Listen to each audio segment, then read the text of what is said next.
Good morning and welcome to the ASPA 2021 Trauma Track. My name is Josephine, and together with Professor Johan from the University of the Free State in South Africa, we will be your moderators for this session. Injury remains the most common cause of death and disability in children. Having essential knowledge and skills in evaluation and management of the acutely injured child can impact outcome. We are privileged to have with us today a team of trauma experts to help us achieve that goal. Before we call on the first speaker, let me quickly brief you on a few housekeeping rules. Please type your questions for the speakers using the live discussion button at the bottom right-hand corner of the screen and the question tab in the panel that pops up. Questions will be answered live at the end of all the 5 lectures. Thank you. I will now invite Prof. Johan to introduce our first speaker.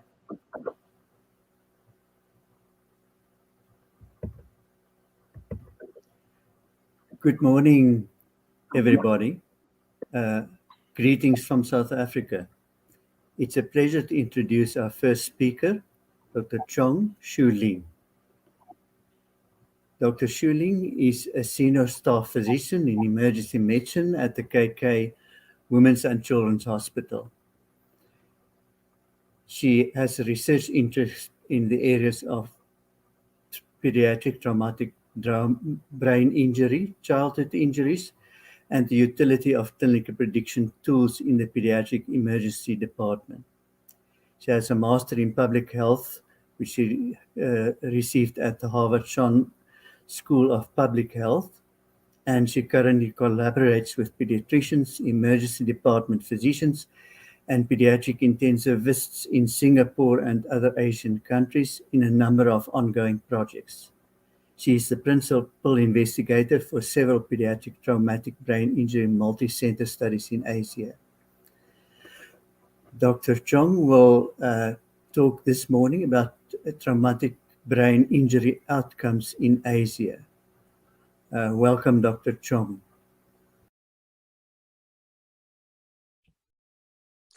Good morning, everyone. My name is Shu Ling from KK Women's and Children's Hospital in Singapore. I want to thank the organizers of ASPA for this invitation and the opportunity to share about traumatic brain injury outcomes in Asia. Let's take a step back and appraise the clinical problem of pediatric TBI. Now, I work in the emergency department, and with the passage of time, children are now brought into the hospital earlier after injury. There are better injury control measures, better resourced trauma resuscitation, and better collaborations between specialties, all of which has resulted in decreasing mortality rates from trauma. Now, the question would be, if mortality is dropping, is TBI still relevant? What outcomes should we be looking at? To this end, we performed a systematic review and meta-analysis to look at the neurocognitive outcomes of children with traumatic brain injuries. We screened through almost 6,000 papers, and we looked at children 18 years or younger with TBI of all severities, mild, moderate, and severe. We compared them to healthy children, or were absent those with single system orthopedic injuries.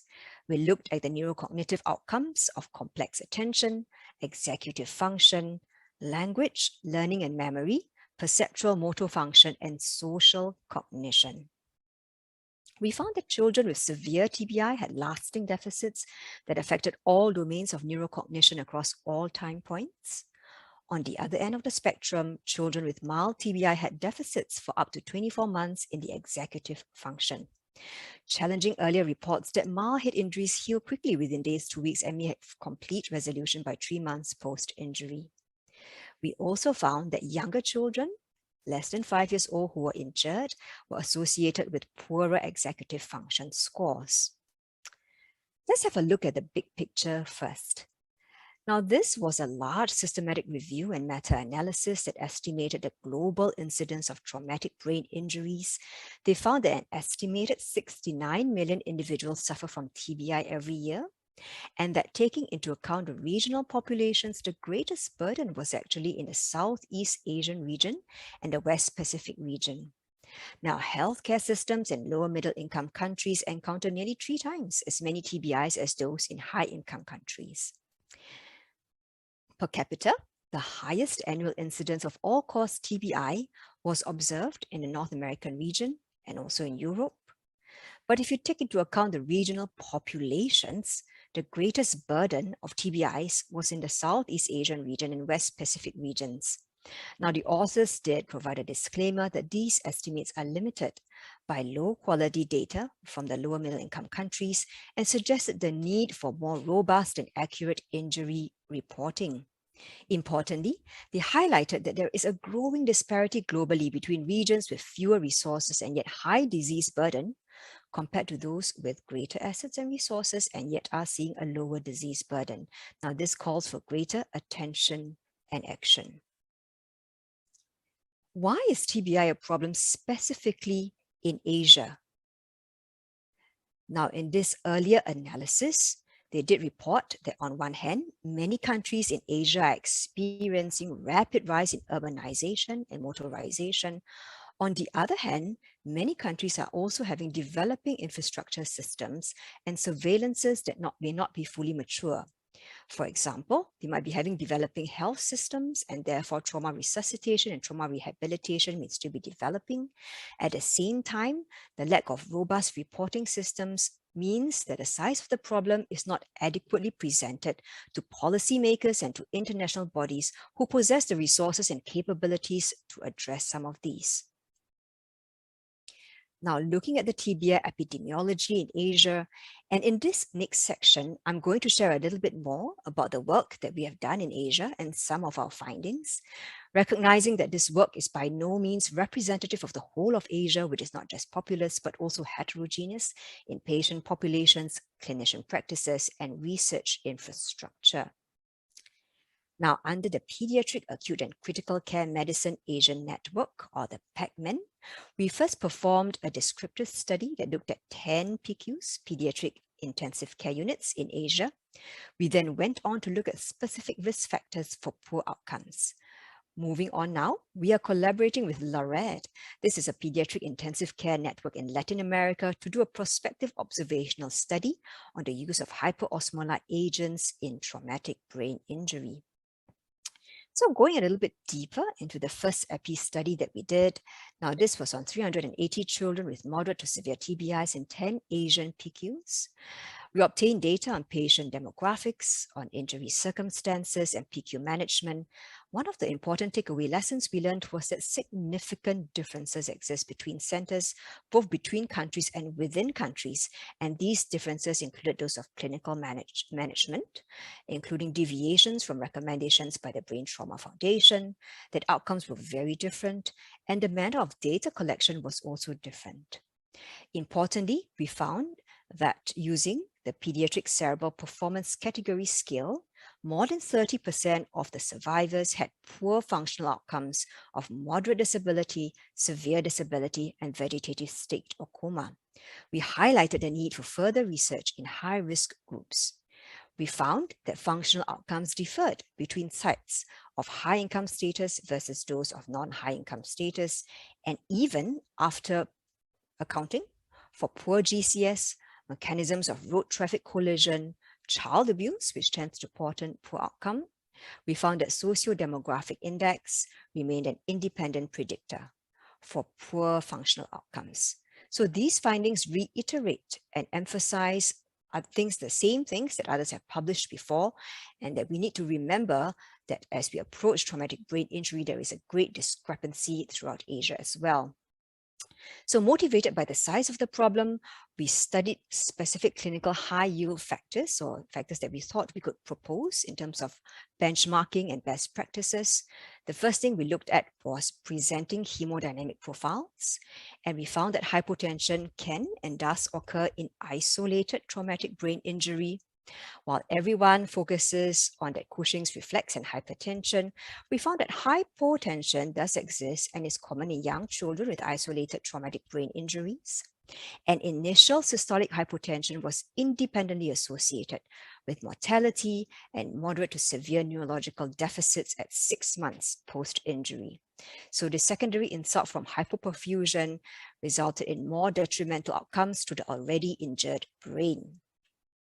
Looking at the adult studies, we also wanted to study early coagulopathy in our population. We found that early coagulopathy is common in children in the Asian cohort, not only in multiple trauma, but also in isolated TBI. There was a clear association between the presence of early coagulopathy and the outcomes of death and neurological devastation, and that these groups were at higher risk for early coagulopathy. So those who are young, with a poor GCS, and with multiple trauma. We also found a need to treat those with seizures urgently, and we published this, which came out just last week, looking at the effect of early post-traumatic seizures on the injured brain, recognizing that EPTS increases the metabolic activity of the injured brain, predisposing it to secondary damage, including hypoxia and hypoperfusion. And even after adjusting for age, gender, presence of child abuse, multiple trauma, and poor GCS, we still found that the presence of EPTS was associated with poor functional outcomes. So in conclusion, clinical seizures must be treated. Currently, prophylactic seizure treatment is still of level 3 evidence, but might be useful to reduce the occurrence of early post-traumatic seizures within 7 days. And these are the high-risk groups who are more likely to get post-traumatic seizures: infants and young children, those with foreign bodies that are embedded, as well as penetrating injuries. And these might benefit from closer monitoring and EEG monitoring where possible. So in summary, and moving forward, the burden of TBI in Asia remains high. It is still relevant. In fact, I would argue that it is even more relevant today, as we seek not only to have children survive from TBI, but to have good neurocognitive outcomes. We highlighted high-risk groups, the young ones, those with a specific mechanism of injury, specifically child abuse, that tend to do worse. And we have also highlighted specific clinical risk factors that we should pay special attention to.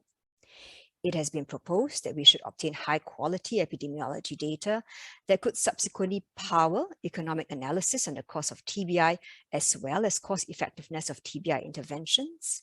And we should also brainstorm and research into how to integrate operations and systems research into the interventions and into existing national health systems so that we can move on this forward together.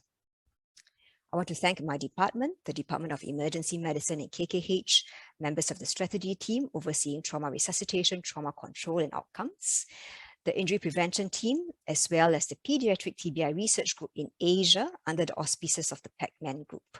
Without all of them, much of this work would not have been possible. This is my email. Thank you very much for the opportunity to be here. Thank you very much, Shuling, for your very enlightening talk. Our next speaker is Dr. Raylene Diaz from India. She is currently an assistant professor in the Department of Pediatric Anesthesiology in the Seth G.S. Medical College and King Edward Memorial Hospital in Mumbai.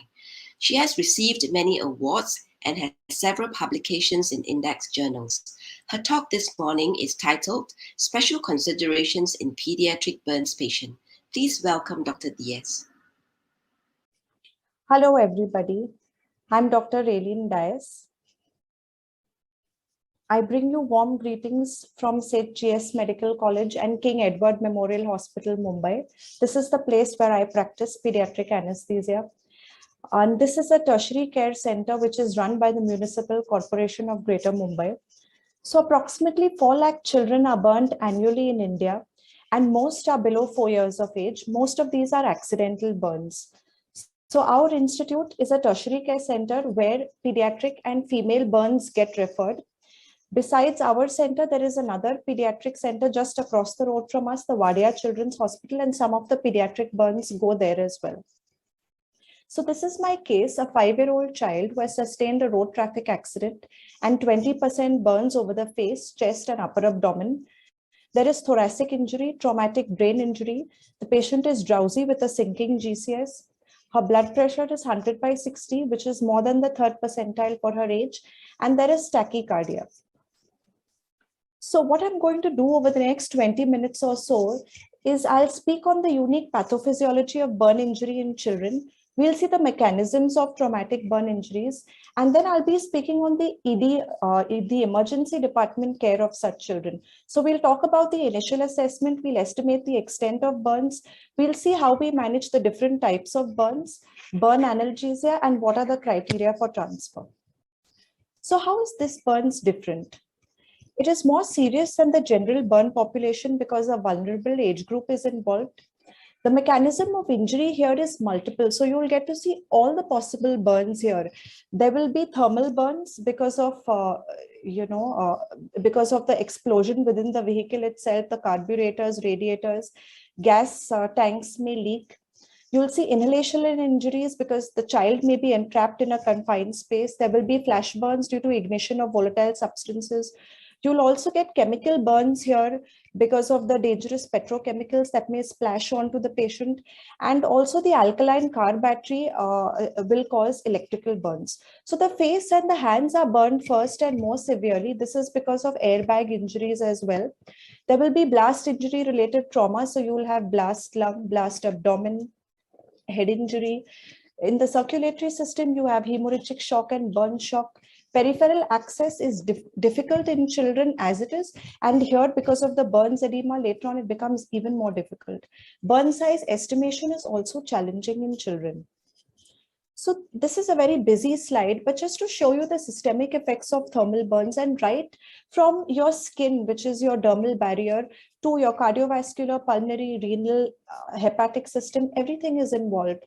You get coagulopathy, you will get encephalopathy, raised ICP, disorientation, and there is a state of hypermetabolism. So what do we do? Now, our assessment starts with the primary survey, and this starts from the time we see the patient entering into the ED. So that is when you make your first impression. You first stop the burn process, and any burns is treated as trauma and toxicology. So we must follow ATLS guidelines first, which includes A, B, C, D, E, are airway, breathing, circulation, visibility and neurologic control, and exposure and environment. So assessment and resuscitation are always simultaneous. I'll move on to the airway and breathing assessment. So you can divide it into 5 parts. You first assess the upper airway, then the lower airway, then you move on to the thorax, and then you look for your toxicology. You look for 2 things, carbon monoxide poisoning and cyanide toxicity. So in upper airway, children have narrower airways, which are more prone to progressive edema and obstruction. And when you come down to the lower airway, the larynx actually closes. So it protects the subglottic area from direct thermal injury. However, the lower airways may still be susceptible to obstruction from heat. So the smaller diameter of the trachea, and it gets easily stenosed, you will get a decreased FRC, reduced compliance, pneumonia starts to set in, there will be bronchospasms, and therefore the minute you receive these children, you should always attach a non-rebreathing mask and start high flow oxygen therapy. You move down to the thorax, you assess for a pneumothorax, are there circumferential burns, because those would need echarotomies. So echarotomies have to be done in the ED itself, and all of us may not be very good at this. You just have to excise skin and superficial tissue. You do not do a fasciotomy, you do not enter muscle. So in case you do not know how to do it, you can click pictures and send it to a burn specialist who can draw the echarotomy lines and send you the pictures back, and then you can perform them. So you look for the 2 toxicologies here, which are carbon monoxide poisoning and cyanide toxicity. So most of us have the Massimo set where we get co-oximetric values of carboxyhemoglobin. You note down baseline levels and you start your 100% oxygen. So that itself reduces the half-life of carboxyhemoglobin by it brings it down to 20 minutes. So cyanide toxicity can be expected whenever there is persistent profound metabolic acidosis, or your lactates are increasing, your GCS is sinking, there is history of entrapment in an enclosed space. So you obtain baseline ABG and PaO2 levels here. Now, there are certain indications for early intubation by the American Burn Life Support. So any inhalational injury in a child, burns inside the mouth, carbonaceous soot, associated trauma, poor GCS, more than 10% body surface area in children, extensive and deep facial burns over the lower part of the face, the neck, circumferential neck and chest burns, all of these are indicators for intubation. Now, a lot of studies have shown that children do get intubated unnecessarily. Around 1/3 of intubations are unnecessary. So we need to avoid this because intubation itself worsens the prognosis. So a single thing like only burns inside the mouth, a little bit of facial burns is not an indicator. You have to have more than one of these criteria. And declenching diagnosis is a new onset hoarseness or stridor, retractions, increased respiratory rate. Here you have to go ahead and intubate these children. So our child needs intubation. She has sustained inhalational injury. There is associated trauma. Her GCS is sinking. And she probably has, we'll have to look out for new onset hoarseness and go ahead. So before you intubate, ensure that you have a difficult airway cut. This is what we have in our institute. Expect that you would need a smaller size tube than usual. Make sure that you still use the best tube possible because you may later need to do a bronchoscopy. Cuff tubes are advantages and we use the micro cuff tube. The tube should be inserted sufficiently far. Do not cut the tube. Use a tube tie. Recheck tube position frequently. Now, all this is because as the burn edema sets in, your tube may get dislodged, it may come out, the stickings will come out, so you need to use tube ties. Tracheostomy may not be feasible in this child because the neck is involved. You can use anything that you have in your institute. We have fiber optic laryngoscopes, we have the Karl Stoll's video laryngoscope, we have video endoscopes as well. So I would prefer a video laryngoscope now in the early stage. It gives you a good view as well, and you can visualize the surrounding mucosa. If it's beefy red, or if there is a lot of edema and soot, you can consider intubation earlier. So proglottic airway devices should always be ready. And we use ketamine and rocuronium. You can use succinylcholine up to 12 hours because as early as 12 hours, the hyperkalemic response comes in. So you need to estimate the extent of burns, and the rule of nines in children is obsolete. It's not used anymore because no child actually gets burnt in a 9% fashion. So the Palmer method, which is a pretty old method, is still used. You can use it in the ED. It's a very good method. It's easy to teach residents. It's very easy for the staff also to learn, and after a period of time you get a hang of it. So what you have to remember, you see the patient's palm and you use the entire surface including the fingers. So that is around 1% body surface area of the child, and it's good for less than 15% burns and for more than 85% burns where you count the unburned area. The best are the Lund and Browder charts for children, and these may not be available in the ED. They are usually available in the tertiary centers. So this is based on the premise that as the child grows, the surface area of the head decreases, as you can see here, and the surface area of the lower body, the thighs and the legs increases. So you can use these charts if you have it. You also need to do a depth classification. So the old method of first, second, and third degree should no longer be used. Now we have a more physiological classification where it is superficial thickness, partial thickness, which may be superficial or deep, and the full thickness burns. So superficial thickness, we're not worried about this. It's just a little erythema. It will subside in some time. You can just send these patients home. They do not need any fluids or any specific management. The superficial and the deep partial thickness, you need to differentiate these. So in superficial partial thickness, they are pink in color, they are moist, there will be blisters, they are extremely painful. The deep partial thickness will be more beefy red. They may or may not blister, they may or may not blanch to pressure. And the deep or the full thickness burns are very easy to identify. They are whitish in color. They have this ishar or leathery appearance. So both these two need grafting. Now, there are certain assessment pitfalls here which you should keep in mind. As you can see in this picture, there is a full thickness area here. There is also deep partial thickness here, this reddish area, and the edges are superficial partial thickness. So burns are dynamic wounds and they are going to evolve over the next 5 to 7 days. So in the ED, when you see the patient, you should not comment on the thickness of the burns and do not prognosticate, especially to the relatives here, because this burn is most probably going to progress to a full thickness burn. We move on to circulation. So you have hypovolemic shock, which sets in early, and the distributive shock, which is the actual burn shock, which comes into play later. So this is because of ongoing losses from capillary leak due to inflammation. Now, this burn shock can take place in every part of the body, irrespective of where the burn is, except the blood-brain barrier. Hemorrhagic shock also sets in because of the trauma. So you need to secure large IV catheters as soon as possible. If you take more than 90 seconds or more than 3 attempts to secure one, you should go in for intraosseous access. Later on, you can place a central venous catheter. Resuscitation is with warm normal saline or plasma light or Ringer's lactate. In the smaller kids, we need to add 5% dextrose at maintenance rates. Now, since it's a trauma, since there is associated trauma, you can give 2 fluid boluses and then move on to blood. But in burns, we prefer to avoid boluses because that can further worsen the edema. And even vasopressors are avoided because that can cause severe vasoconstriction and that will progress your burn depth. So the blood pressure and heart rate are not indicators of adequate volume resuscitation because your BP is going to be normal till 35% of blood volume is lost. So by then you've already missed the bus. And tachycardia is a common compensatory response, so it will not tell you anything. The goal is to maintain end organ perfusion by monitoring urine output. So IV resuscitation is started earlier in kids than in adults, and the Parkland and Brook formulas, which used to be used earlier as starting points for fluid resuscitation, are no longer used. It is passé. So Parkland formula actually overestimates fluid requirements. So over resuscitation is dangerous because it can cause fluid creep and it can increase your burn edema. It can cause hyponatremia, seizures, burn depth progression, abdomen and extremity compartment syndrome. On the other hand, under resuscitation is also harmful because it can cause hypoperfusion and end organ injury. So you have to, you're walking a tightrope and you have to, weigh the balance. ATLS currently recommends starting with a fluid rate of 3 ml per kg per body surface area in infants and young children. And you have to add a sugar containing solution. Your target urine output is 1 ml per kg per hour. It's the same for a little, for children less than 14 years old, you can use the same thing.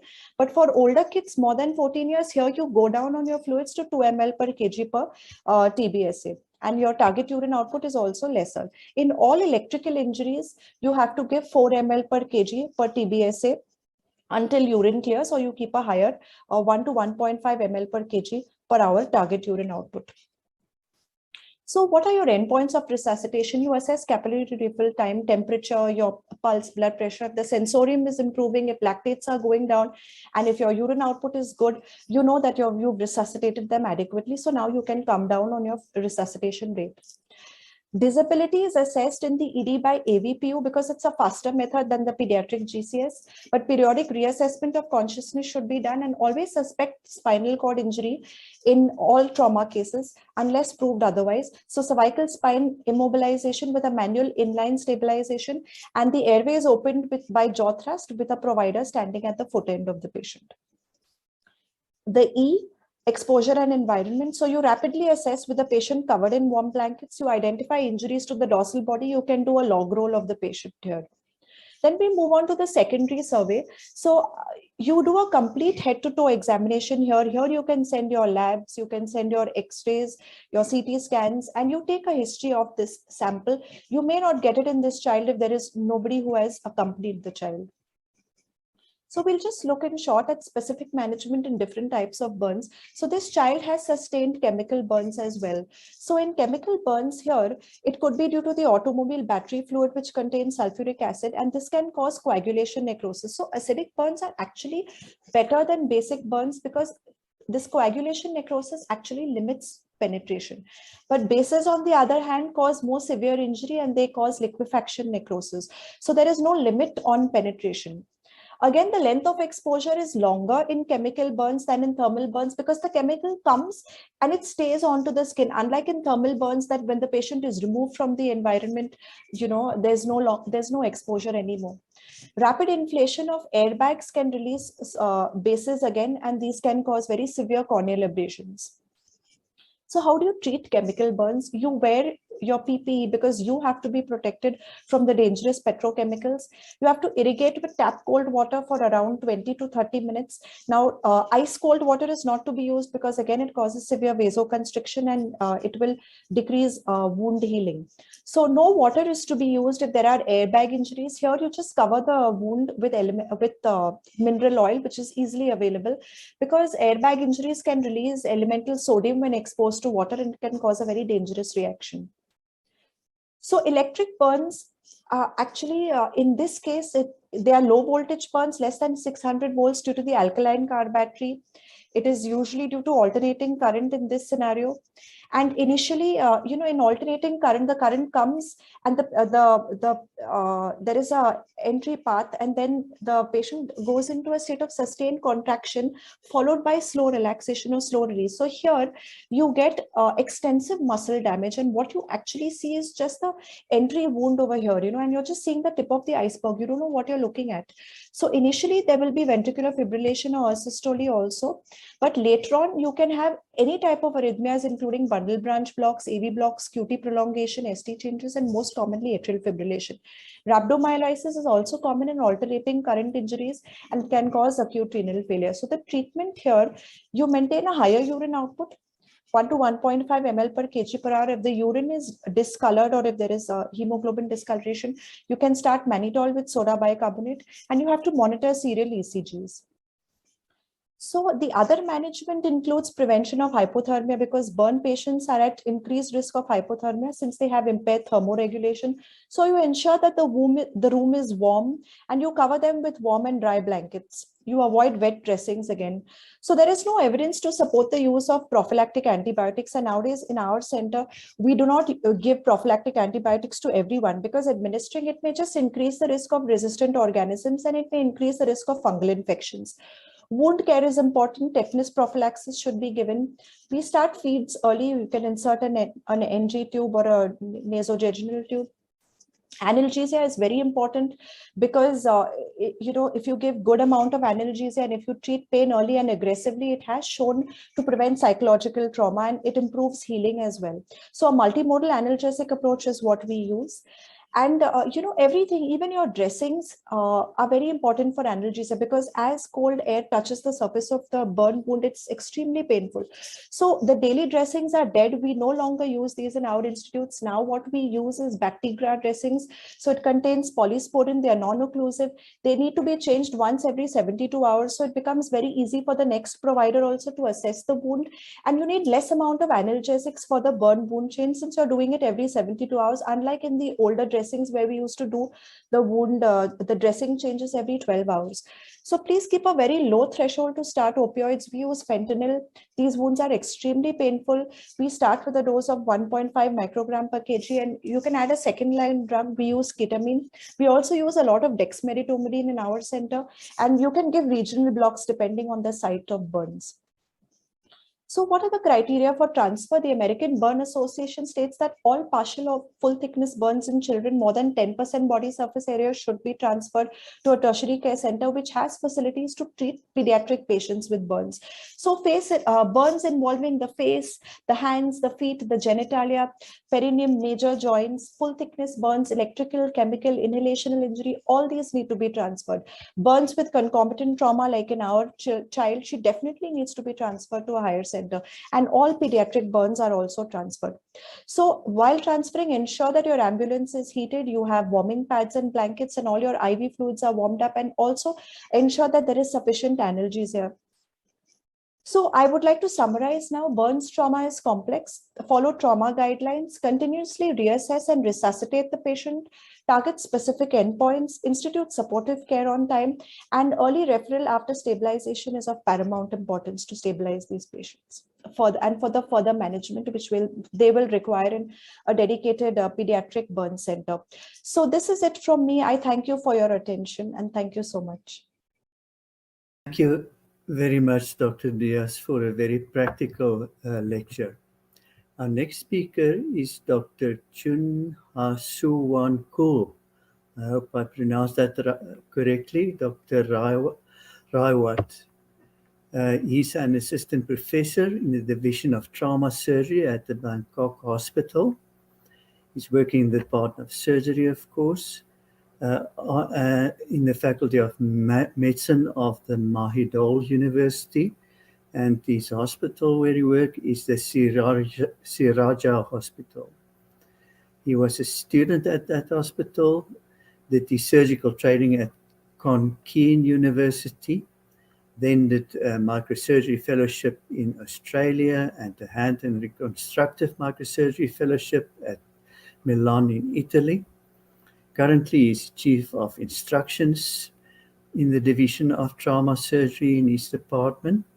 He's the National Director for the Advanced Trauma Life Support course, and he's the instructor in the Definitive Surgical Trauma Care course.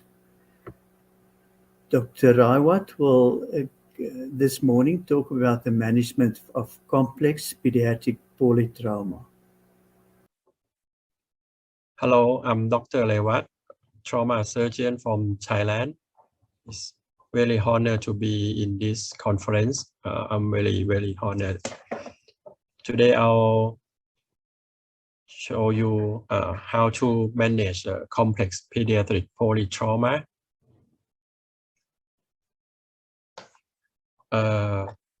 Children are not small adults. They have a unique characteristic by their anatomy, physiology, and pattern of injuries, long-term effects of injury, and the most important one that we usually ignore or overlook it is child abuse. For trauma in the children, the most common cause of death and disability in childhood is trauma. Most common cause of death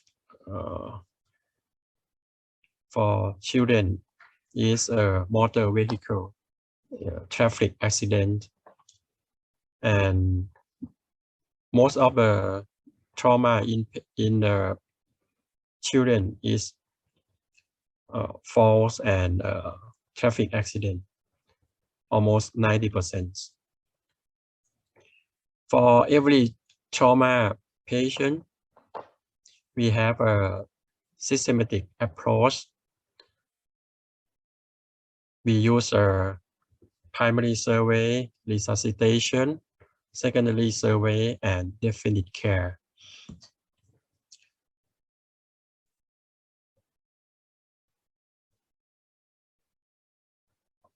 Mostly, we try to save life first, and then we save the organs that injured.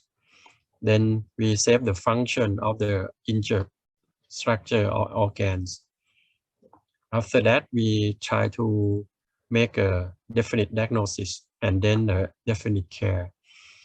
So we try to save the first is a life. So everybody will die without oxygen.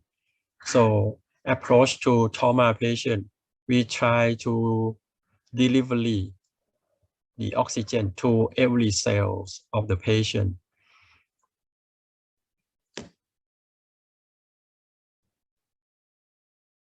If the cell can get oxygen first, the airway must be patent.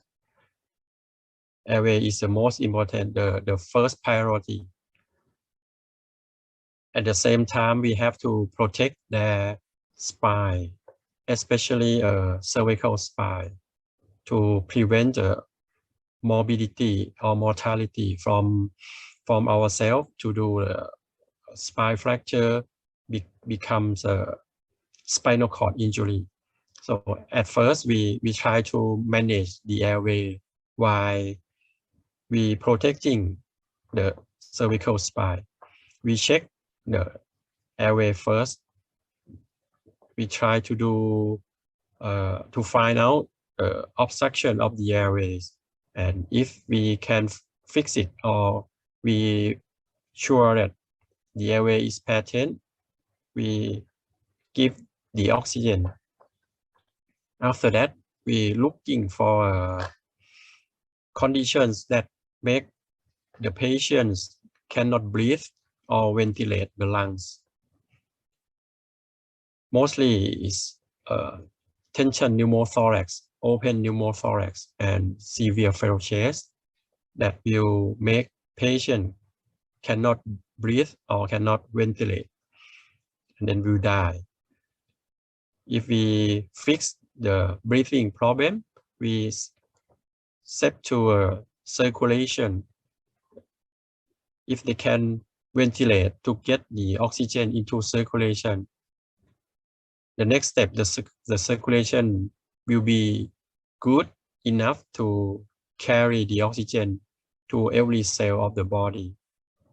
So we checking the circulation, the shock state, and most common cause of shock in trauma is hemorrhage. So we try to find out where is the bleeding.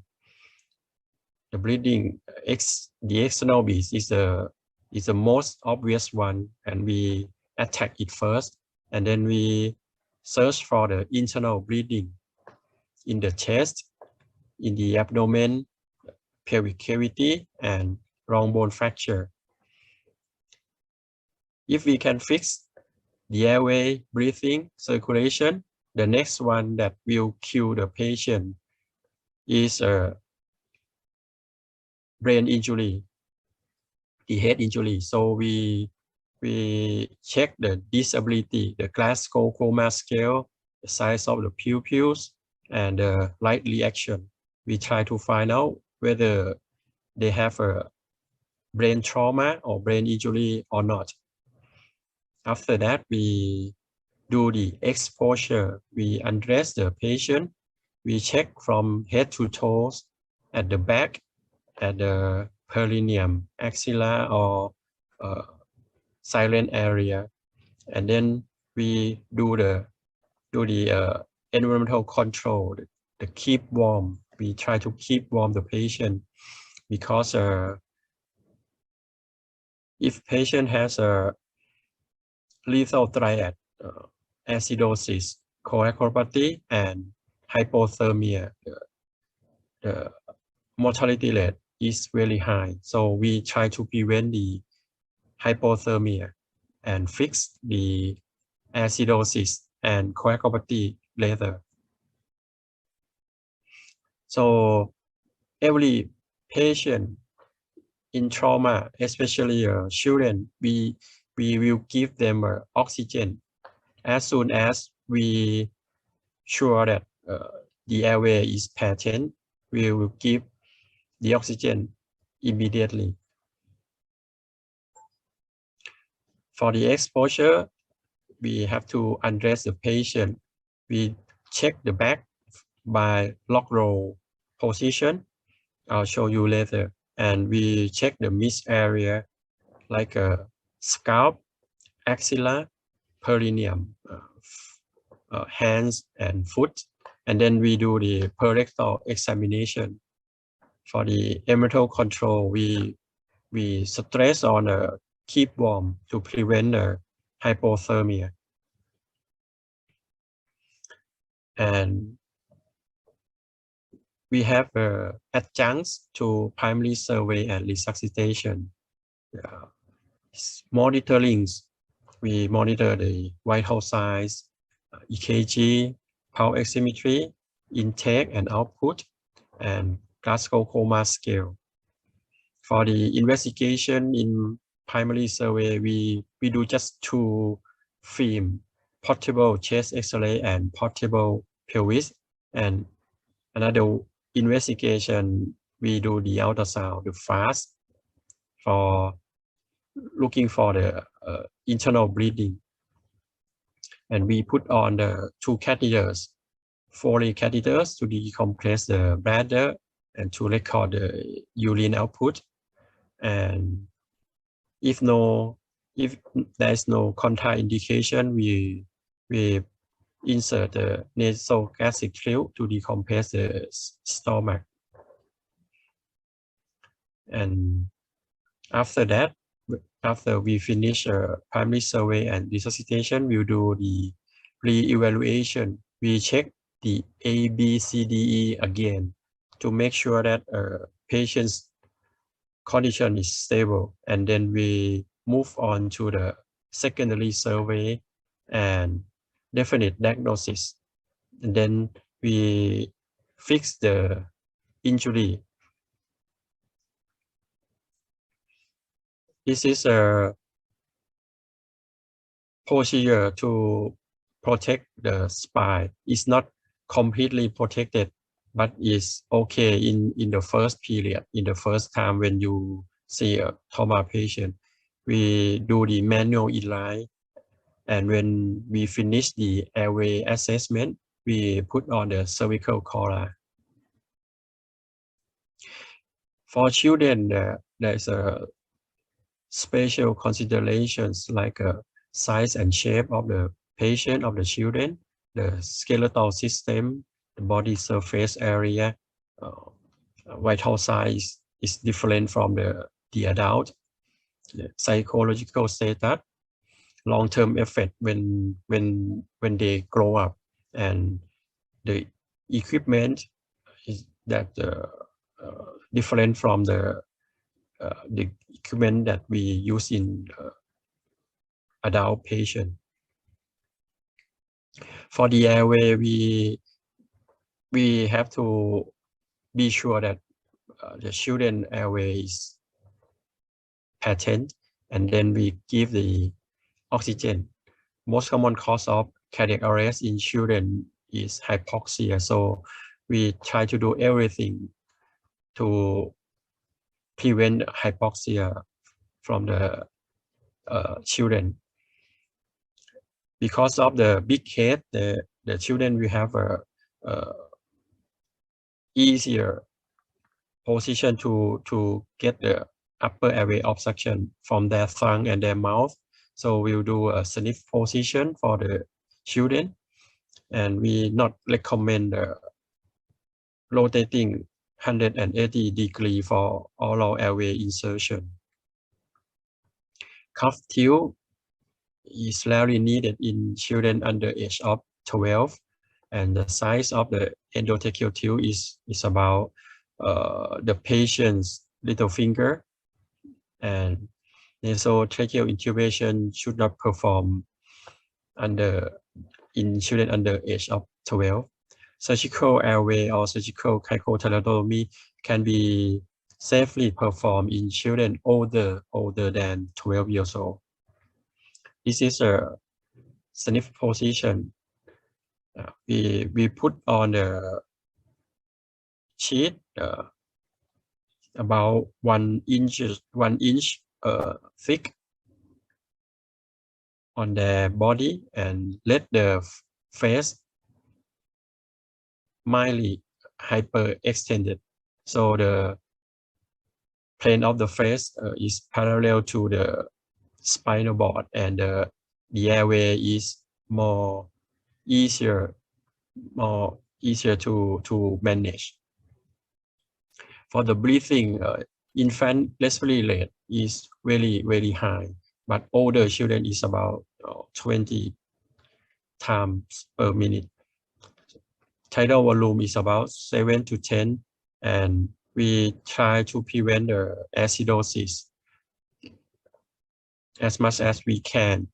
For tube thoracostomy, will be at the 5th intercostal space, the same position in adult, but the equipment of the thoracostomy tube is smaller.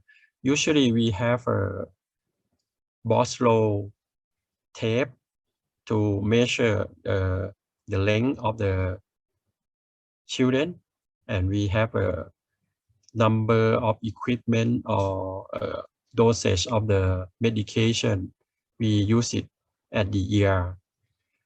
Vital sign of the children is quite varied for the ages, so it's difficult to remember. At my department, I print it and seal it with plastic and then put it attached to the wall at the ER, so we can looking at it every time. For shock, early sign of hypovolemia in children is tachycardia and poor skin perfusion. If they show sign of hypovolemia, that means they lost at least 25% of blood volume. Is very, very dangerous for children. And if the children's down response to pain, that means more than 25% of blood has already lost. And children's systolic blood pressure should be at least 70 millimeter of mercury plus 2 double of the age in years. This is the minimum systolic blood pressure that we can accept. If children got hypotension, that means blood loss is greater than 45 or nearly half of blood volume. It's really dangerous. Yeah. But volume for the children is about 80 milliliters per kilo. And we at first we will resuscitate the shock hypotension with warm crystalloid. Usually we use a warm linker lactate solution. It's about 20 milliliters per kilo in 15 minutes. We can do 2 or 3 bolus of crystalloid if it cannot maintain the vital sign. We start giving them a packed cell about 10 milliliters per kilo, and don't forget to keep warm to prevent hypotension. So how can we know how hemodynamic normality is returned? It's showing a slow heart rate, increased pulse pressure, return of a normal skin color, the warmth of the extremity, and improving Glasgow Coma Scale score. If the patient systolic blood pressure more than 80 is quite good, and urine output should be 1 or 2 milliliters per kilo per hour. For chest trauma, refracture rarely seen in children, trauma in children, because the lips is still sticky and soft. But we find lung contusion more than fracture lips. Thoracotomy in children is rarely needed. 2/3 of the children with chest injury, we find abdominal injury and extremity or head injury. And we also find that children is more sensitive to tension pneumothorax and flail chest, lung contusion. For head trauma or head injury, outcome in children suffering a severe head injury is better than adults, but the outcome in children less than 30 years of age is worse than older children. So we try to prevent secondary brain damage, which is hypoxia and hypoperfusion. The same principle of ATLS, A, B, C, D, E. So don't let them hypoxic and don't let them hypovolumic. So prevent the secondary brain damage. In infants that is not coma, but they got a bulging fontanelle, anterior fontanelle is not a good sign. Should be treated as a severe head injury as well. Vomiting in children is not necessary to imply that there is an increase in intracranial pressure. They vomit really easy. Seizure from trauma usually self-limited, and if they got recurrent seizure, we need to do a CT scan again. Most children have a fewer focal mass lesion or bleeding. They usually have a cerebral edema. Another topic that I really want to say is about child abuse. In Thailand, we have many cases of child abuse, but most people ignore it or overlook it. The child abuse diagnosis is not hard to find. From history, discrepancy, delay in care, repetitive injury, inadequate response from a caretaker or from the parents, and medical neglect. This kind of history should alert for child abuse. And for physical examination, multiple color bruise, retain the marks around their necks, their wrist, or their ankle, retinal hemorrhage, uncommon fracture like a fracture lips, fracture femur, fracture humerus is not common in children for trauma. It's common in child abuse. Child abuse make mortality rate in children 6 times more than actual accident. So it's really sad, really dangerous for children. Unusual scalp burn or contact burn is a clue for us to looking for is this a child abuse or not. So the patient with child abuse, this time maybe they do not die, but next time maybe they get killed, or when they grow up there will be psychological distort. Maybe they can go up to be a serial killer, or when they grow up to be adult, they can do abuse to their children again. The last one I want to present injury prevention is the same like A, B, C, D, E in trauma. We analyze the injury data, what happened to the children for this trauma again and again, and we build a local correlation. We communicate the problem with the community or every authority that can fix the problem, and then we plan the activity. We develop the prevention activity, and we try it. We do it the activity, and after that we evaluate the program intervention. This is good. Is improving the mortality rate, morbidity rate in children for trauma or not. This is called prevention ABCDEs. Thank you for your attention. Thank you very much, Dr. Rewat, for your talk. It is always important that we collaborate with our surgeons and to understand the surgical perspectives when dealing with an acutely injured child. Our next speaker is Dr. Nia Samuel.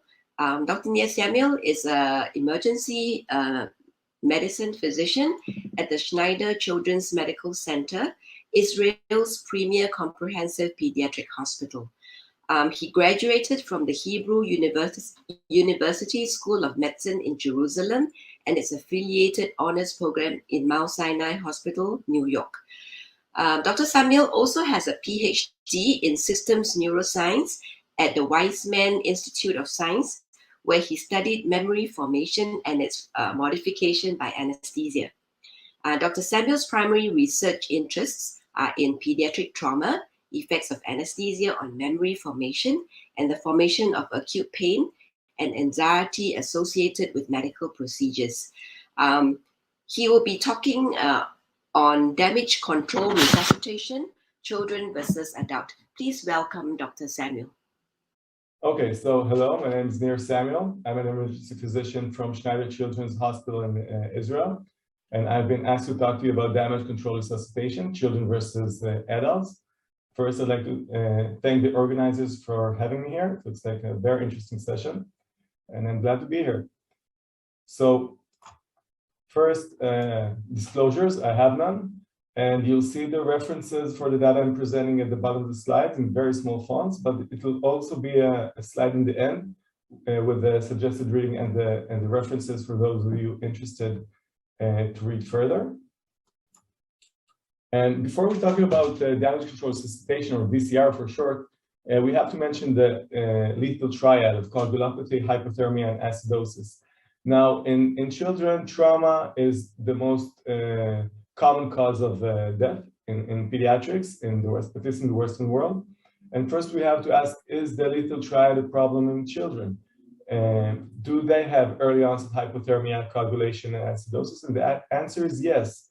And especially for hypothermia, kids are more prone to hypothermia than adults. And of course, coagulopathy and acidosis are often there early on.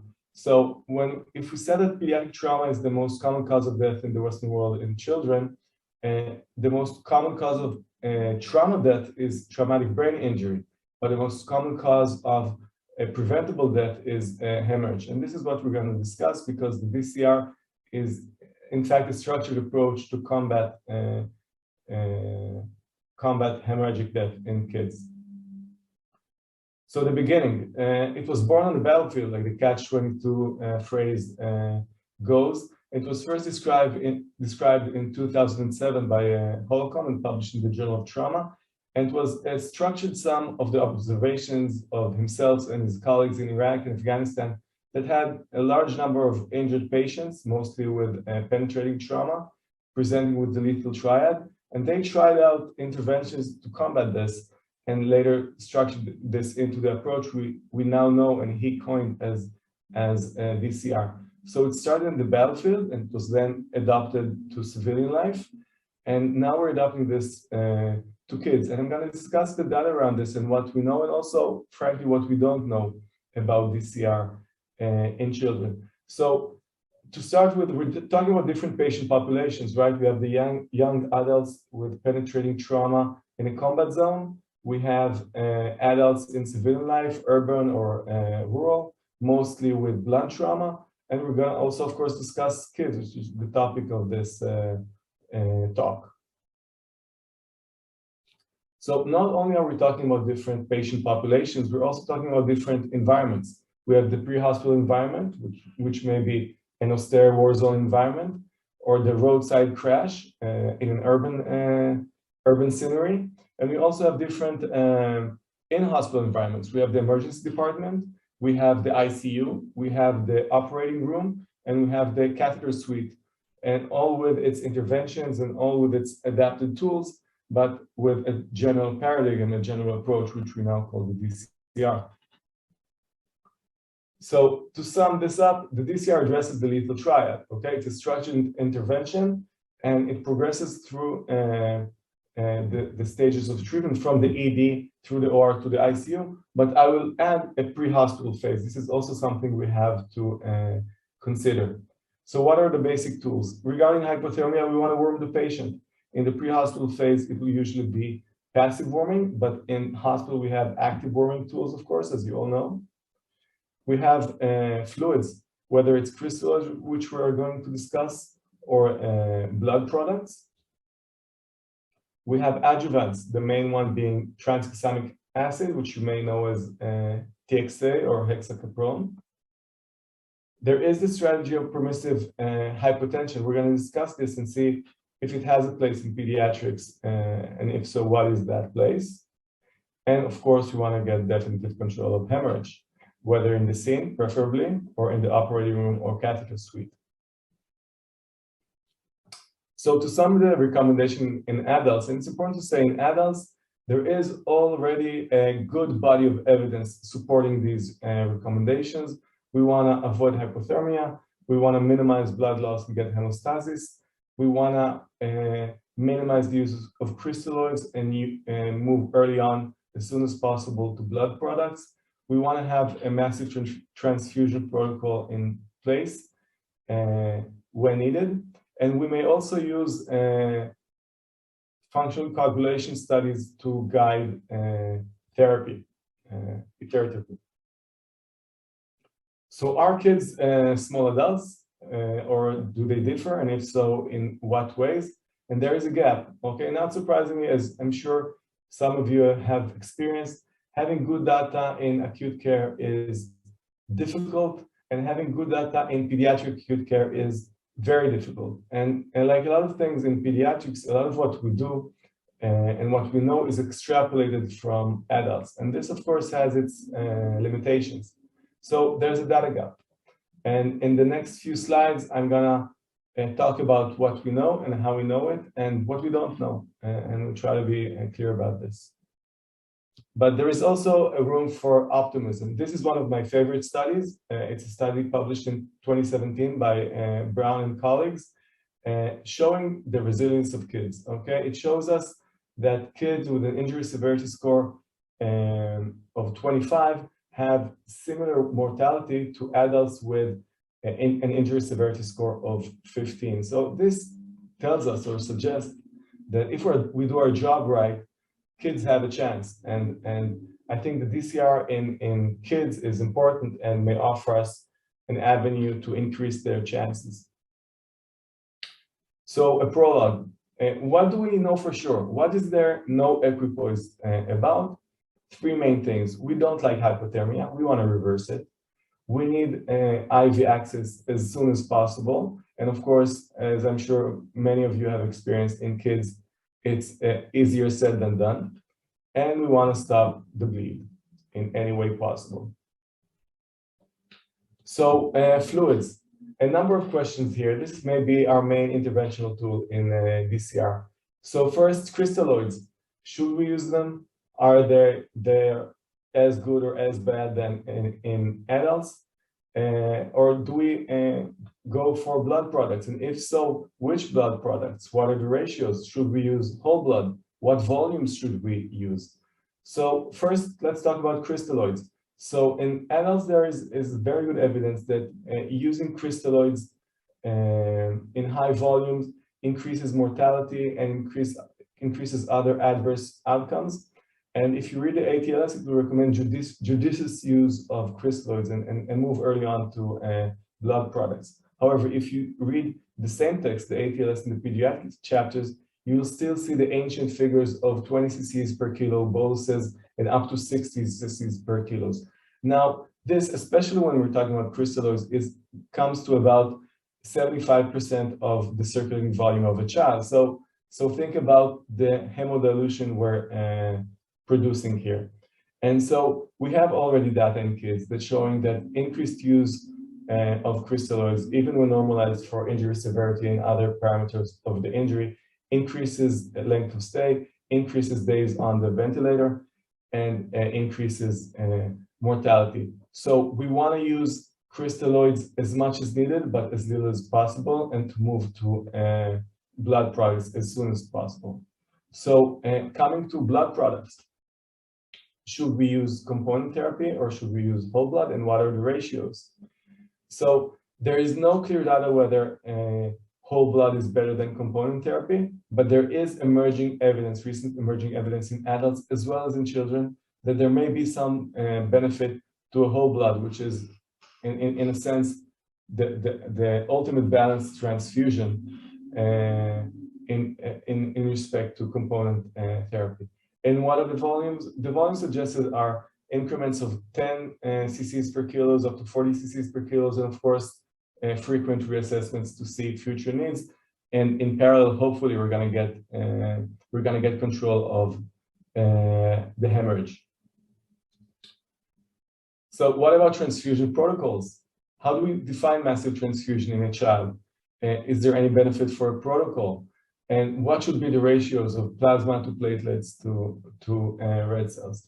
So the definition first founded by the Department of Defense, but later more widely accepted, is that a volume of over 40 cc's per kilo, which is over half the approximate circulating volume, should be considered a massive transfusion. And there is evidence for having a protocol in place. So to have a structured approach to massive volumes transfused to a child is better to have in advance of the child arriving in the trauma bay. This may be intuitive, but there's also data to support this.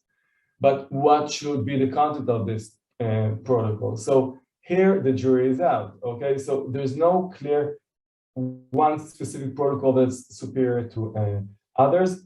And also for the ratios of plasma platelets and packed cells, there's no clear winner. There is some evidence suggesting that being more weighted toward packed cells has some benefit, but basically steering towards a balanced transfusion strategy is currently the best evidence. Permissive hypotension. Now in adults, this concept has been around already for years, not aiming for a normotensive trauma patient, but keeping the patient perfused just enough, maintaining palpable pulses, not dead, but not aiming for normotension at the potential expense of aggravating the bleed before we get hemostasis, before we get definite control. So does this approach translate to pediatrics? And so in this respect, the answer is no. There is no evidence to support permissive hypotension in kids, at least not that I know of or found out. There is some evidence to support harm of permissive hypotension. And we also have to remember what we mentioned in the beginning of this talk, that a lot of the kids also suffer from severe TBI. And as we know, hypotension is one of the worst things to do for outcomes in traumatic brain injury and should be avoided. So we don't want permissive hypertension in kids, to sum the current literature. Hexacapron. What is the benefit of tranexamic acids in kids? So in adults, as I'm sure you know, there is already quite robust evidence for a limited but consistent benefit of TXA, and given its excellent safety profile and that it has no real downsides, so the risk-benefit equation for TXA goes very clearly for benefit in adults, and in kids the evidence is more limited, but there is evidence of benefit in kids. So the recommendation is to give TXA in kids with no real downside and a potential upside, and some evidence to support this. What about functional coagulation studies, TEG, elastography, and the likes? So there's limited evidence in adults to support this, and in kids, there's very preliminary evidence. There are also some suggested cutoffs coming out of thresholds. So this is something that may be used. It's not a prerequisite, but if you use this in this institution, you may very well use it also in BCR in children. So to sum what we've discussed so far, what we want is early large bore IV access. We want to reverse and avoid hypothermia. We want to get control of the bleeding as soon as possible, hopefully at the scene of injury, but when not possible, in the operating room or the catheter suite. We want to use crystalloids as little as possible because of their apparent downside, and move to blood therapy as soon as possible. And there's some evidence, some emerging evidence for a benefit of whole blood over component therapy, but no clear winner just as yet. We want to avoid hypotension, any hypotension. We do not want to be permissive regarding hypotension in kids. We want to use tranexamic acid.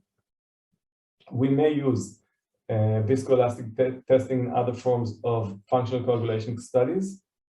And we want to have a structured approach prior to the injured child arriving at the trauma bay.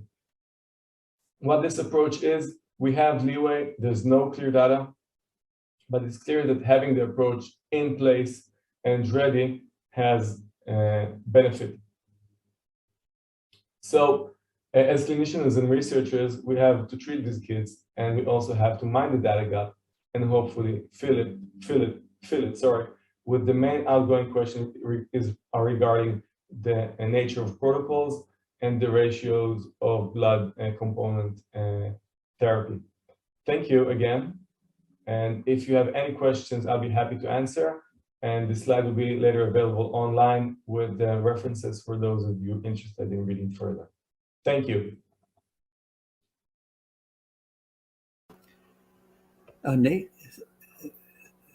Thank you very much, Dr. Nerf, for an interesting lecture.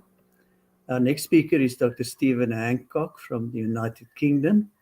He's lead consultant in pediatrics at the Sheffield Children's and National Health Service Foundation Trust.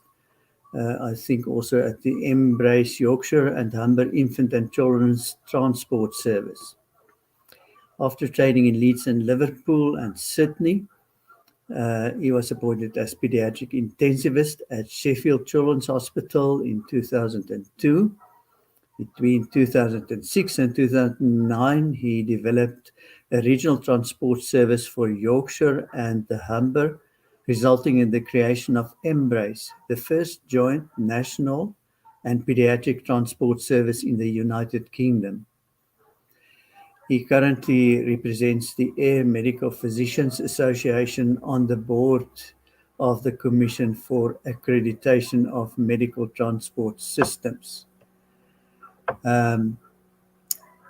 The lecture he's going to entertain us with today is Improving Pediatric Transport Outcomes, Defining the Golden Hour. Dr. Hancock. Well, thank you for the invite to talk about improving paediatric trauma transport outcomes during the golden hour. I'm delighted to be here. So just a reminder that we're talking about a 5-year-old who's been in a road traffic accident and has 40% burns, a thoracic injury, a traumatic brain injury with a GCS at presentation of 10. So when we're considering transport, it's a good idea to think about these questions. So why are we transferring the child? What's the benefit? Where are we going to transfer them to? What specific benefits are there to the location where we're going? When are we going to transfer them? Is it going to be an immediate time critical transfer, or is it going to be a delayed secondary transfer by a specialist team for some specific therapy that isn't time sensitive? How are we going to transfer them? And that would normally be around whether we're going by road or air. Who is going to transfer them? So what professionals need to be with the patient in the back of the vehicle? And do they have the right skills to manage the patient en route? And is it safe? What are the safety aspects, both for the patient and for the transferring team? So when we're thinking about why and where, we can think about the trauma system that you're working in. And there are different trauma systems throughout the world. In the UK, we have a major trauma centre system with a network of trauma units, local hospitals, who can manage patients with trauma and manage patients with major trauma within that golden hour. But then a system of transferring patients into major trauma centres where all the available skills and equipment and facilities are available for managing those patients with major trauma, including importantly the planning and delivery of their initial rehab. And what we found is that there has been an improvement in outcomes, including mortality, associated to the change to these major trauma systems.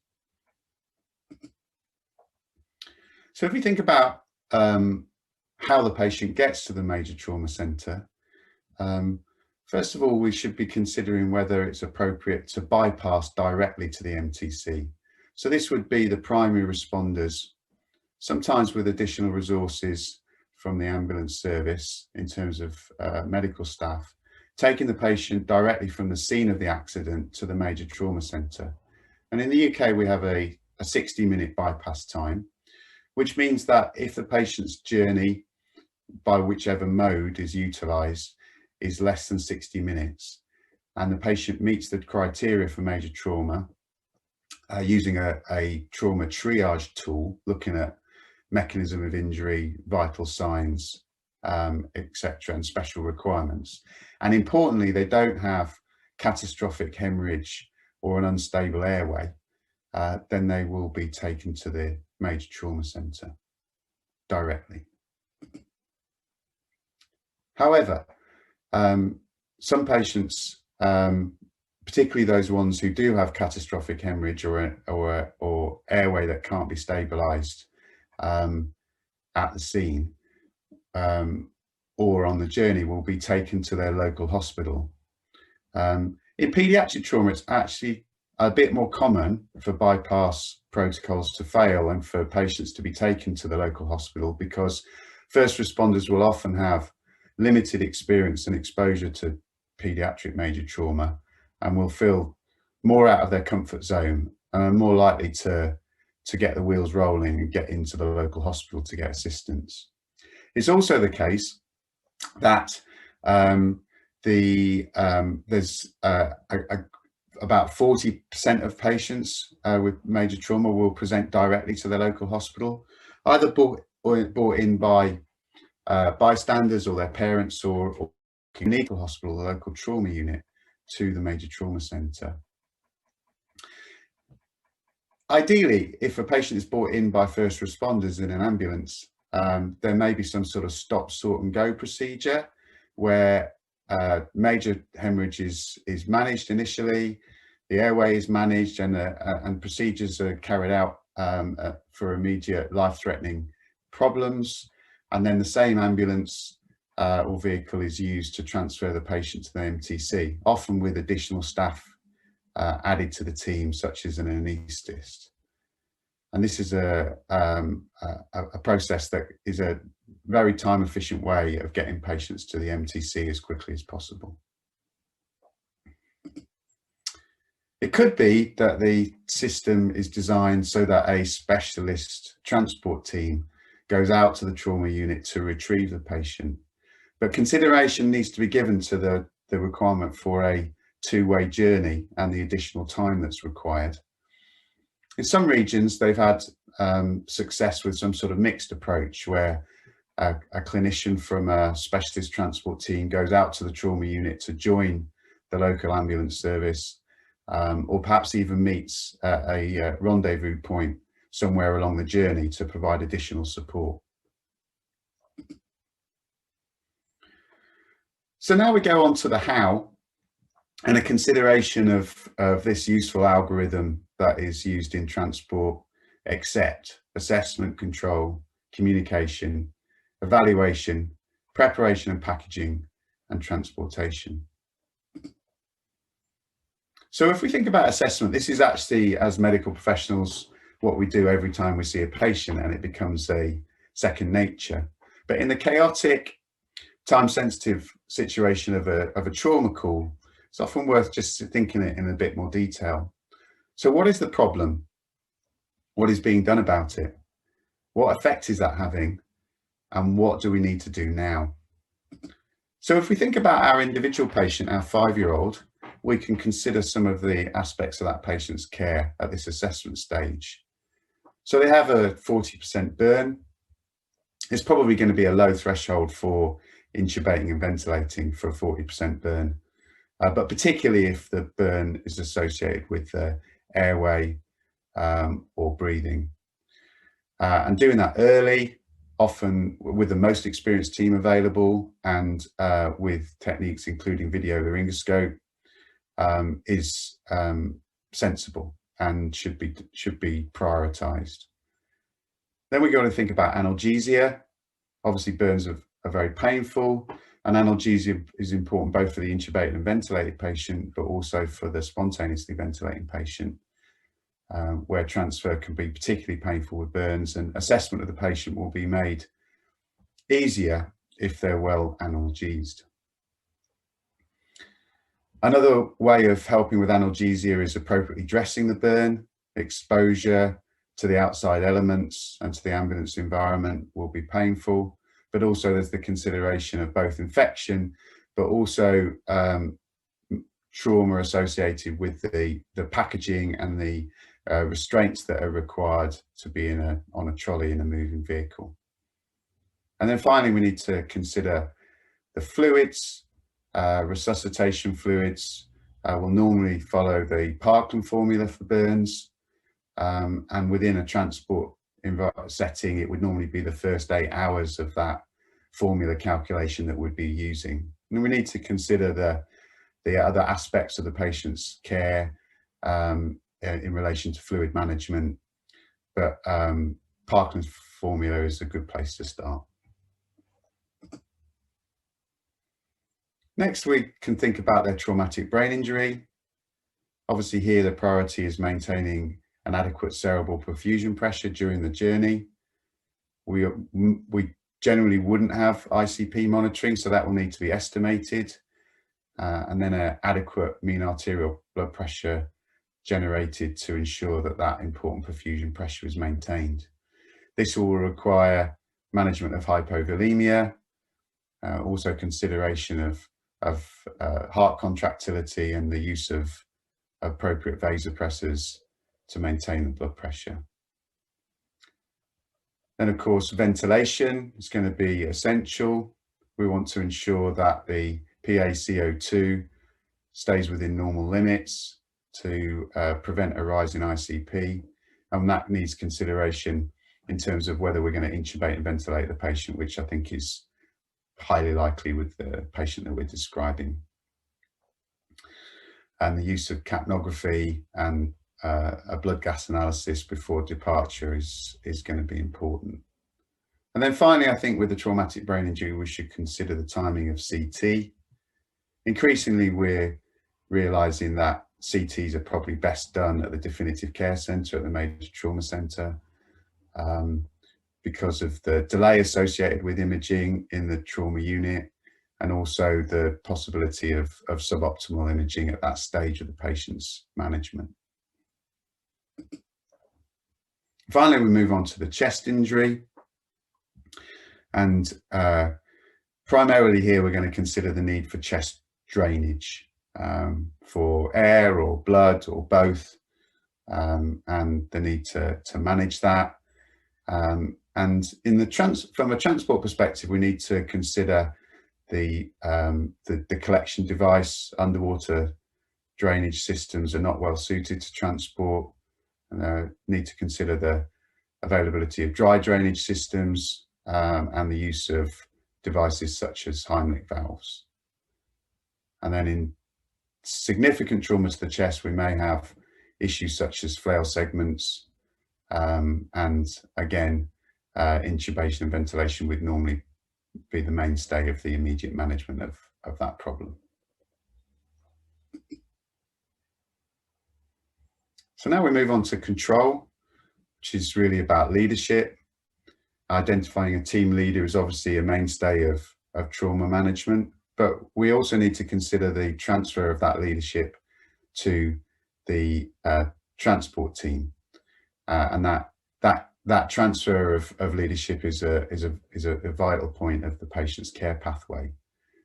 What does that leader do? Well, they've got to agree a plan of action, identify and distribute tasks, obviously monitor and support team performance, and maintain situational awareness. And I think this is a good time just to reflect on how important human factors are in the management of trauma, and particularly in the timely transfer of patients with trauma when that's required.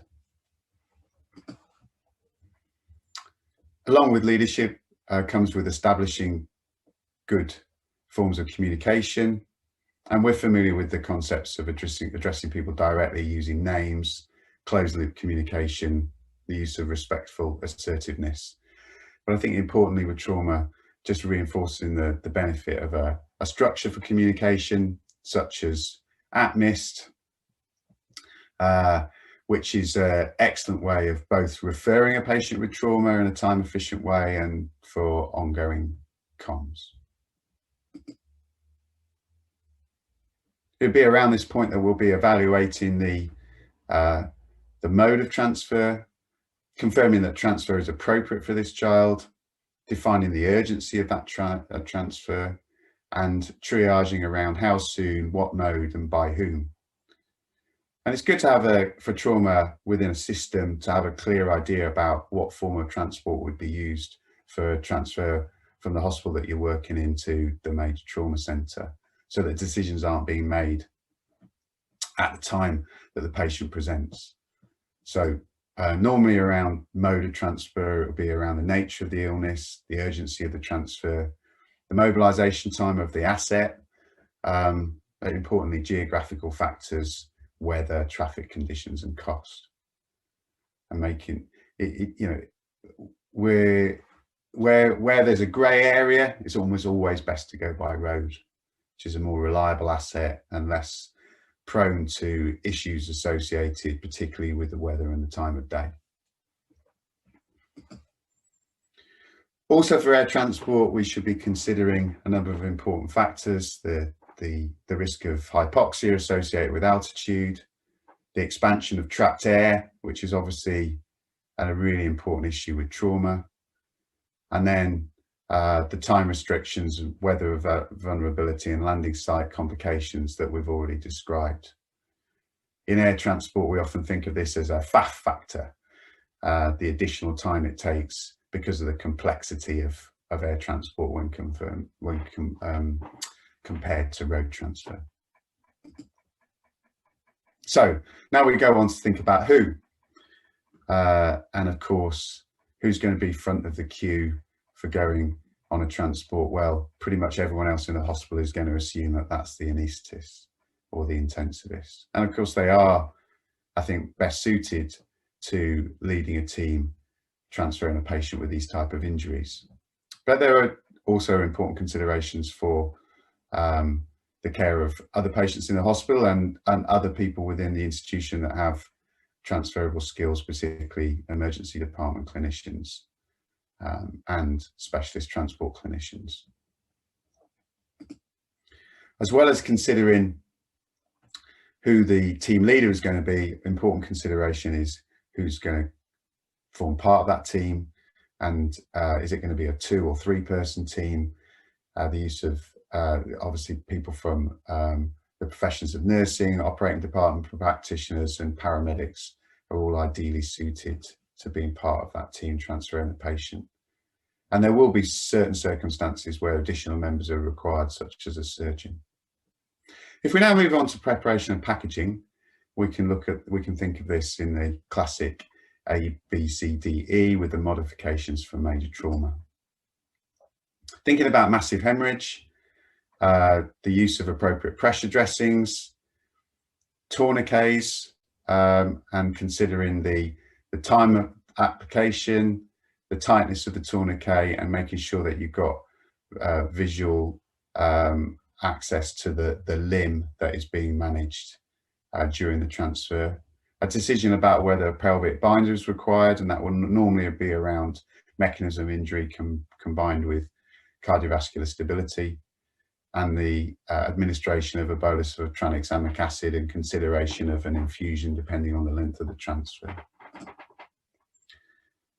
Then we have airway and C-spine.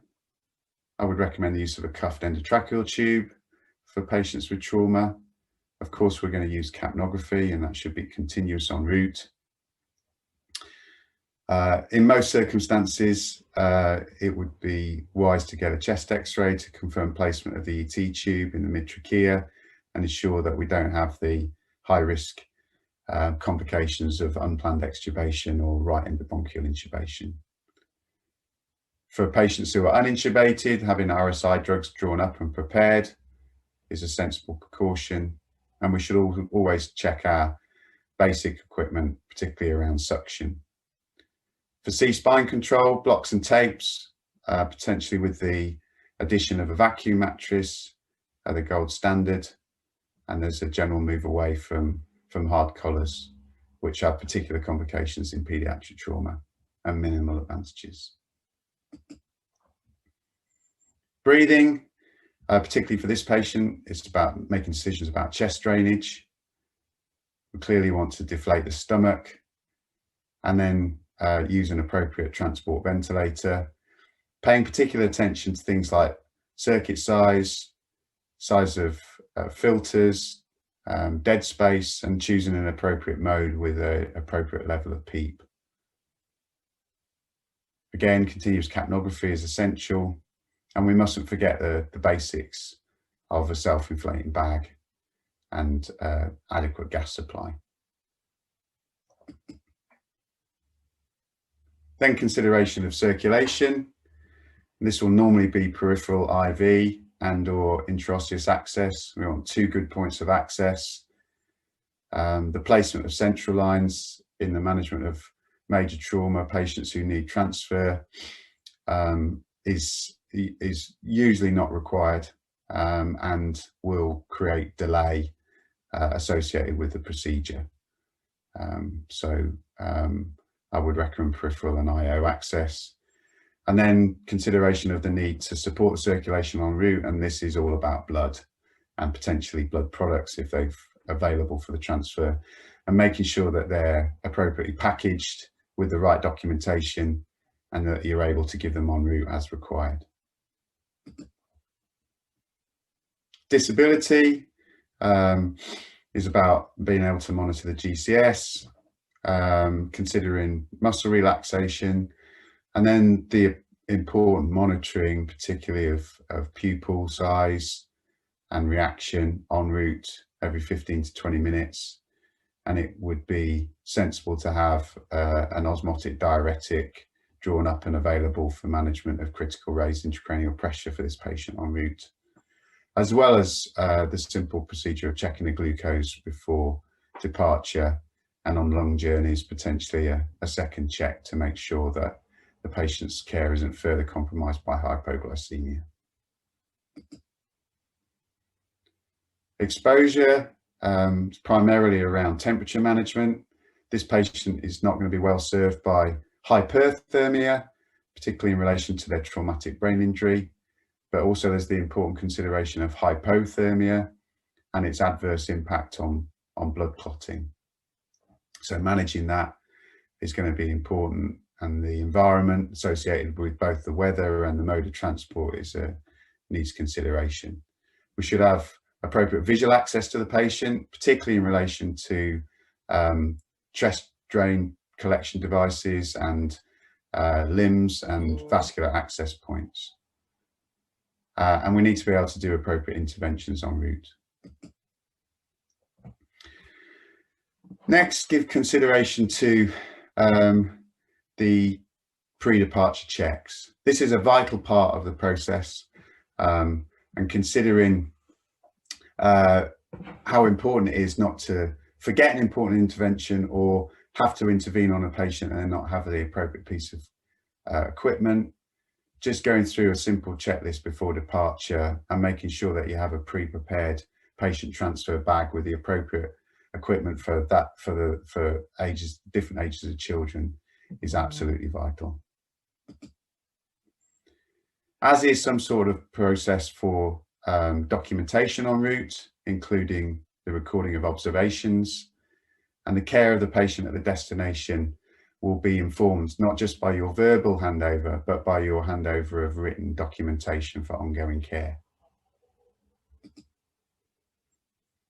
And then we have the aspects of transport itself and maintaining safety. And as you can see from this photograph, it's very easy to create an unsafe environment, both for the patient and for the professionals traveling in the vehicle, with unsecured equipment and bags and personnel, both poorly dressed and poorly secured in appropriate restraint systems. Accidents unfortunately do happen, and in my region 15 years ago we had this accident where a patient was ejected from the transport trolley and lost their ET tube, and thankfully, although there were no serious injuries, it was a situation which was very difficult to manage, with the healthcare professionals trapped in their seatbelts for a period of time until they could be released to manage the patient. So considering the speed of transfer and the use of lights and sirens, and briefing the driver on the style of transfer, both to keep you safe, but also to maintain stability of the patient while getting to the destination in a timely fashion, is all exceptionally important. Remember that destabilization might occur and that we have to maintain a standard of care en route. And for trauma, that may include some interventions en route and management of the patient's condition, which will be rapidly changing within those first few hours of care. So thank you for giving me this opportunity to talk through my thoughts on the transfer of patients with major trauma. And in summary, if we ask the important questions about why are we transferring, where are we transferring to, when are we transferring, how are we transferring, and by who, and maintaining safety while considering both the acronyms of A, B, C, D, E, and accept, we can have a successful conclusion to our patient's journey. Thank you.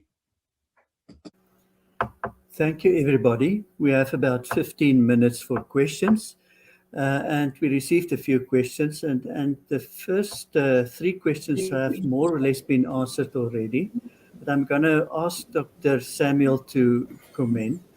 The first question was, if early coagulopathy is an issue, should we be giving blood products more proactively? And then there's also a question about should tranexamic acid be recommended in younger children, and also the complications of tranexamic acid. If I understood you correctly, we should go for blood products earlier, but please, let's hear your comments. That's right. So the evidence goes for early use of blood products.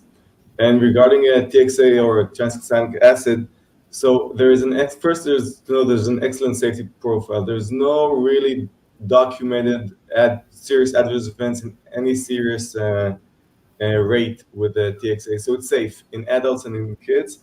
And in the literature, you'll find quite a number of doses ranging from 5 to 50 milligrams per kilogram for a loading dose. 15 milligrams per kilograms is an accepted, often cited dose of TXA.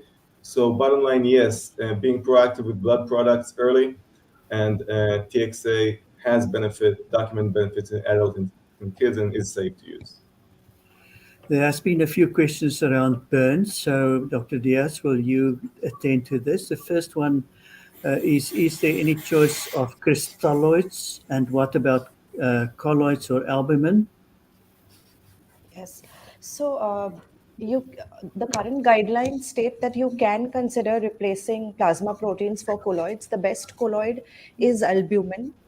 And there are formulae. So there is the Galveston formulae, the Eagles formulae, where around 12.5 grams of 25% albumin or 20 grams are added in 1 liter of your crystalloid, and it is given over 48 hours or depending on the formula. So regarding other colloids, blood, yes, if we usually give it if the hematocrit goes less than 21, but otherwise other things like the Evans used to use FFP. So FFP is avoided unless there is active bleeding or coagulopathy, because that itself can cause trally and bloodborne infections. And regarding hydroxyethyl starch, again, it is no longer recommended because it can worsen renal failure in burns patients.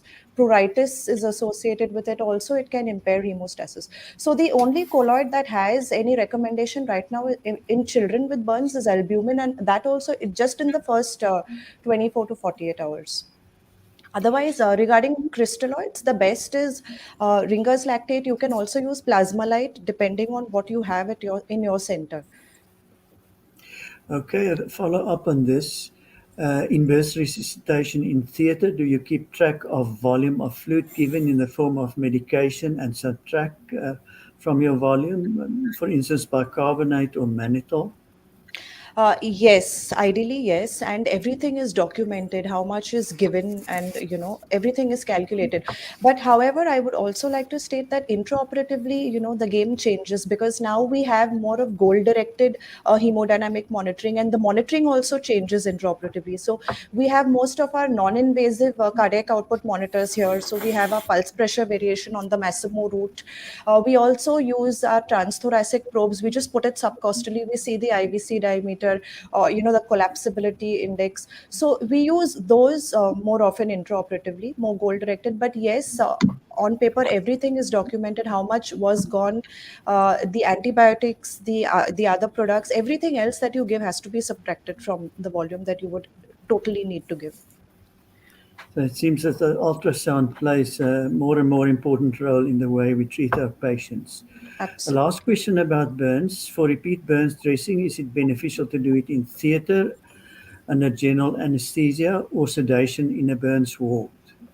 So again, that would depend on your center, what facilities you have. In most tertiary care centers for pediatric burns, they're well equipped with sedation facilities in the ward itself. So you have oxygen, you have your resuscitation drugs, you have staff, and there is an on-call doctor who is well trained in establishing the airway also in case you lose it. So we in our center, we do the dressings in the ward, in the burns ward itself. We avoid unnecessary transport of these patients. So the only place where they are transferred probably for a dressing change would be if there are extensive burns and if the surgeon is planning a grafting as well with the dressing change. And sometimes for central venous catheterization, we shift them to the operation theater because in our setup, PCP and DT acts we have for ultrasound. So they are a little strict. We're not allowed to shift the ultrasound out of the place where it is designated. So that is why we shift them. But otherwise, everything else is done in the burns ward itself. Okay, a completely different question. May I know how we should be the trauma leader? I think I would like to hear Rawat and Steve's answers to this. Rawat, are you there? Yes, sir. In Thailand, we have very few trauma surgeons, so mostly the EP doctor will be taking care of a trauma patient first, and then they call for help for a trauma surgeon or general surgeon. But in my institute, we have a trauma surgeon standby 24/7. So here is trauma surgeon is the leader. Thank you. Okay, Steve, what happens in the UK? Yeah, mostly it would be the most senior emergency department clinician leading the trauma team, trying to stand back, avoid being task focused, and then lead the team, which would include anaesthetists, surgeons, orthopedics, etc., burn specialists in managing their specific area of expertise and feeding back through the team leader. So we find that approach works well. What happens in theatre? I'm asking that because in theatre it seems obvious. It seems as though the anesthesiologist is the one that should take the leading role. Yeah, I think that. I mean, I'm not experienced in working in theatre, but I think it's always important to, if in a crisis, it's always important to identify a leader who can stand back and avoid being task focused. And anesthesiologists will often be task focused at critical times, so you just need to be aware of that. Of course, often in theatre you'll be a little bit resource limited in terms of the people available to lead, and so it's having clear communication and identifying who's going to lead at that specific time. And that's probably more important than their specific role. It's just clarity, I think, is the most important thing. I think that's very important, as you say, communication and somebody take the lead. Then I think this is a question for Shu Ling. In polytrauma children with traumatic brain injury and suspected raised intracranial pressure, is there any role in aiming for a higher mean arterial pressure, age appropriate, to maintain cerebral perfusion pressure? Thank you so much for the opportunity to answer. I think Steve also mentioned earlier that ICP monitoring is often not available in many settings, for example, in transport. So our experience with the studies and the data coming out from our Asian centers is that the same thing applies. ICP monitoring is not that widely available or resource heavy in many countries. And yes, in that sense, the cerebral perfusion pressure is the thing to watch because that truly determines outcomes. So yes, the map should be maintained and kept a little bit high if that is possible, but we also don't want to go too high. So age appropriate is correct, absolutely. To that, as explained earlier in the talk, if there is a single episode of hypotension or worse still, sustained hypotension, that's very bad for the brain outcomes. Yeah, thank you. Okay, there's a question for Dr. Hancock again. Can you tell us a bit more about how vacuum mattresses are used across various age groups? Yeah, so there's various products on the market. There's vacuum mattresses for children below 15 kilos, and then adult size, which are generally okay for children above that age. They're a pretty effective way of providing good stability for the whole spine during a transfer. And I think the main thing to consider is just the potential warming effect, which of course can be an advantage, but it's possible to push patients' temperature into the hyperthermia range, which may be an issue. So it's worth just thinking about that and considering it. There's also potential issues with pressure areas, so that's also worth considering, particularly with our burns patient, and maybe constriction of the chest is an issue as well. So things to consider, but generally I think they're a useful adjunct in the transfer of patients with trauma. I think the last question before we ask for a wrap up, Dr. Samuel, may I ask your opinion on a restrictive versus liberal fluid regimens in trauma? And will you advocate for early use of vasopressors to maintain mean arterial pressure? So regarding liberal fluid use, so we're not aiming for permissive hypotension, as I've mentioned, and kids generally tend to tolerate fluids in terms of overload better than adults. But we want to first get control of the bleed, and then make sure that we're using the right fluids, mainly blood component therapy rather than crisp fluid. So the question differs between before and after a definitive control of hemorrhage, and we want to have normal tension, and we're less worried about fluid overload than in adults. And I think I was asking regarding vasopressor. So common wisdom, common knowledge is that for hemorrhagic shock, the issue is volume.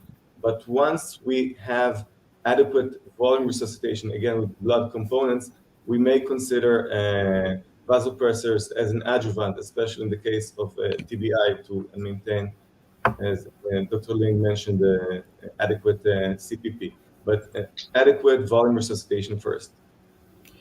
Nir, can I quickly ask you to very quickly give me an answer, because we need Josephine to wrap up.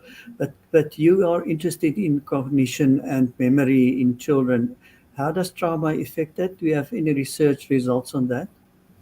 So we know that not only severe TBI, but also moderate TBI has significant sequela in a large portion of kids, and significant delay. And of course, what Dr. Ling mentioned about optimizing outcomes is the way to go. But luckily, we also know that there's more plasticity in the young age, so there's more room for optimism once we do our interventions right and support these kids.